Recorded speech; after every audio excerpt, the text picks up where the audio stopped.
Hello everyone, स्वागत है आपका मेरे चैनल में। मैं प्रशांत कुमार शुक्ला एडवोकेट। साथियों,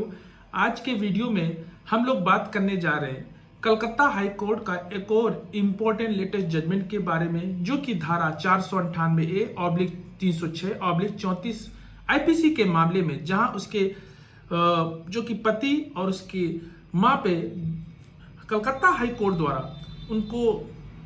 बरी कर दिया जाता है, जो कि लोअर कोर्ट द्वारा जहां उनको कन्विक्ट कर लिया गया था। तो उसी के मामले में ये एक इम्पोर्टेंट जजमेंट है जो कि 15 मार्च 2023 को आया है। तो इस वीडियो को पूरा देखिएगा,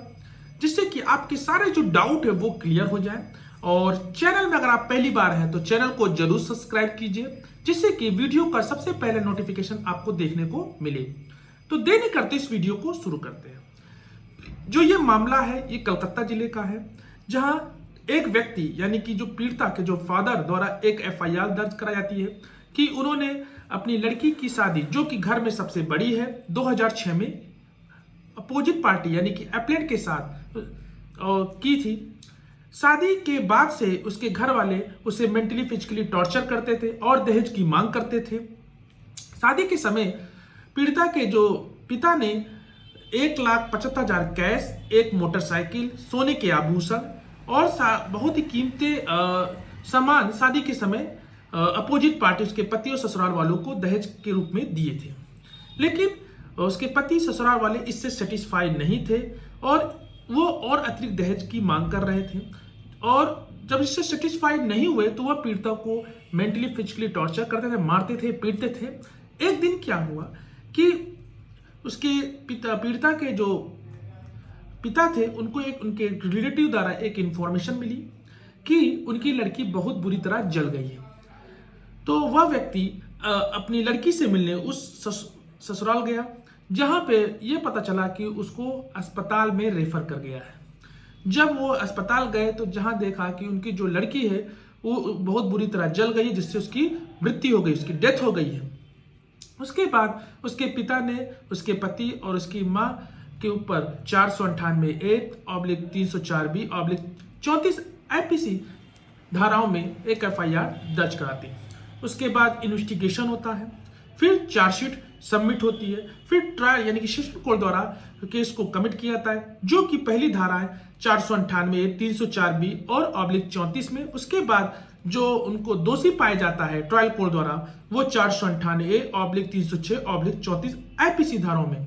इस सजा के खिलाफ पति और उसकी जो मां है वो कलकत्ता हाई कोर्ट में एक क्रिमिनल अपील फाइल दर्ज करते हैं। फिर जब केस फाइल करने के बाद वहां पे उनके जो प्लेन की तरफ से जो एडवोकेट थे, कुछ महत्वपूर्ण बिंदुओं पे बात डिस्कशन होता है। वो महत्वपूर्ण जो बिंदु वो क्या है वो हम जानते हैं, क्योंकि जो प्रोसिक्यूशन विटनेसेस थे उसने टोटल 22 प्रोसिक्यूशन विटनेस का एग्जामिन कराया, जिसमें से ज्यादातर ने सबने डिक्लाइन हो गए। फिर जो मेन प्रोसिक्यूशन का जो विटनेस था, जो कि उसके फादर थे और उसकी मदर थे और उसका भाई था। फादर का भी यही कहना था कि उसके जो पति थे, क्योंकि शादी के समय तो उन्होंने काफी ज्यादा दहेज उनको दिया था, लेकिन उसके बाद वो एक फ्रिज की मांग कर रहे थे, उससे पहले टीवी की मांग कर रहे थे। तो टीवी को उन्होंने सप्लाई कर दिया, उनको दे दिया, लेकिन फ्रिज नहीं दे पाए क्योंकि उनके पास सफिशिएंट मनी नहीं था, उनकी इकोनॉमी अच्छी नहीं थी, जिसके कारण उसके पति और उसकी माँ ने उसकी पीड़िता को बहुत बुरी तरह जला दिया। और उसकी जो माँ का भी बयान था प्रोसिक्यूशन, उनका भी यही बात, उसने अपने हस्बैंड की बात को दोहराया। लेकिन एक बात उसमें से सबसे ज्यादा इंपॉर्टेंट बात निकल के आई कि जब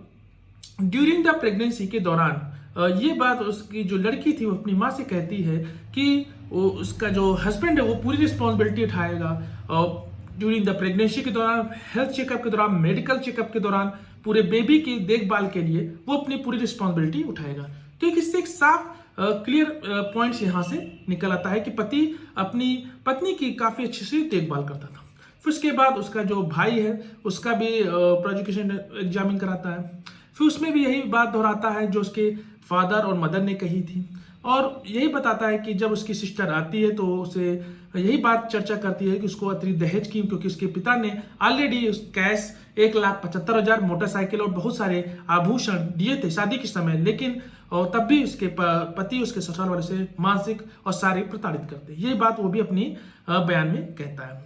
उसके बाद ट्रायल कोर्ट ने भी इन सब बातों को देखते हुए जो ये बात निकला है कि जो 304 यानी कि दहेज हत्या, यानी कि 2006 में क्योंकि उसके पिता ने शादी करी थी और 2008 में ही उसकी लड़की डेथ हो जाती है, तो 2 साल के अंदर ही डेथ हो जाना और साथ ही साथ अतिरिक्त दहेज की मांग करना, इन सब बातों को भी ट्रायल कोर्ट में डिस्कशन हुआ। लेकिन जो फाइनल जो कंक्लूजन था, जो ये निकल के आया कि जो पति और उसकी सास पर 498 और 306/34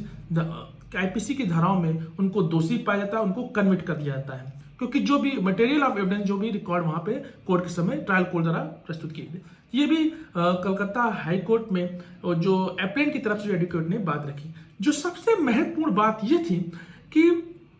पीड़िता का जो पति है वो ऑलरेडी उसके हेल्थ चेकअप के लिए, मेडिकल चेकअप के लिए बहुत देखभाल पहले से ही रिस्पॉन्सिबिलिटी रख रहा था। जब उसका 9 महीने का बच्चा था, यानी कि at the time of death, यानी कि पीड़िता के डेथ के समय 9 साल का अगर बच्चा, 9 महीने का अगर बच्चा है, तो ये इस तरह का कदम उसके पति और ससुराल वाले कभी नहीं उठा सकते, क्योंकि दूध पीता बच्चा और इस तरह का जो उन पे पति और उसके ससुराल पे जो इल्जाम लगाया गया, वो इस बात का प्रूफ नहीं है, एविडेंस का प्रूफ नहीं देता, क्योंकि जो आईपीसी की धारा है 306 साथ से जो कमिटमेंट ऑफ सुसाइड और आईपीसी की धारा 107 अबेटमेंट, यानी कि किसी को उकसाना, किसी को साथ मिलकर षड्यंत्र करके उसको उकसाना या 2 या 3 मिलकर उसकी हत्या कर देना, तो ये सब इस केस में नहीं और इस मामले में नहीं आता। तो इन सब पॉइंट्स को एनालाइज करते हुए जो फाइनल कंक्लूजन निकला, ऑनरेबल कलकत्ता हाई कोर्ट ने वो उसके पति और उसकी मां को, जो कि लोअर कोर्ट द्वारा जिनमें 498A 306/34 आईपीसी जो कि कन्विक्ट कर लिया गया था, उसको सेट असाइड कर दिया, उस पर उसकी सजा को रद्द कर दिया और उनके ऊपर लगाए गए जो आरोप थे उनको एक्विटेड कर दिया, उनको दोष मुक्त कर दिया। तो ये हाल ही में एक इंपॉर्टेंट जजमेंट जो कि कलकत्ता हाई कोर्ट के अभी आया है, जो कि 15 मार्च 2023 में। इसमें यही एक इंपॉर्टेंट बात थी कि जब 9 महीने का बच्चा है और इस तरह का इल्जाम उसके पीड़िता के परिवार वाले अगर लगा रहे हैं, तो इन सब को देखते हुए एक ये डाउट निकल के आता है कि यह बियॉन्ड द रीजनेबल डाउट है, जो कि पति के फेवर में जाता है और इस तरह का कोई भी कदम उसके परिवार वाले नहीं उठा सकते। 3 बातों को देखते हुए ये एक इंपॉर्टेंट जजमेंट था। तो आशा करते हैं ये जजमेंट आपके लिए बहुत ज्यादा हेल्पफुल होगा और आज के समय बहुत ज्यादा इस तरह के केस आ रहे हैं, तो आप इस जजमेंट को देखिए और अपने जजमेंट अगर आप कोई लगाना चाह रहे हैं तो उसको अच्छे से मैच करिए और अपने जो भी लीगल रिप्रेजेंट हैं, जो भी आपके एडवोकेट हैं, उनसे एक बार सलाह विचार जरूर करिए। आशा करते हैं ये वीडियो आपको अच्छा लगा होगा। अगर आपके मन में कोई भी डाउट है तो दिए गए कमेंट बॉक्स में हमसे जरूर पूछिए या हमारे दिए गए व्हाट्सएप नंबर, जो कि मैं डिस्क्रिप्शन बॉक्स में ऑलरेडी दिया है, वहां से भी जाकर हम मुझसे कांटेक्ट कर सकते हैं। आशा करते हैं ये वीडियो आपको अच्छा लगा होगा और तब तक के लिए मिलते हैं नेक्स्ट वीडियो में। तब तक के लिए धन्यवाद।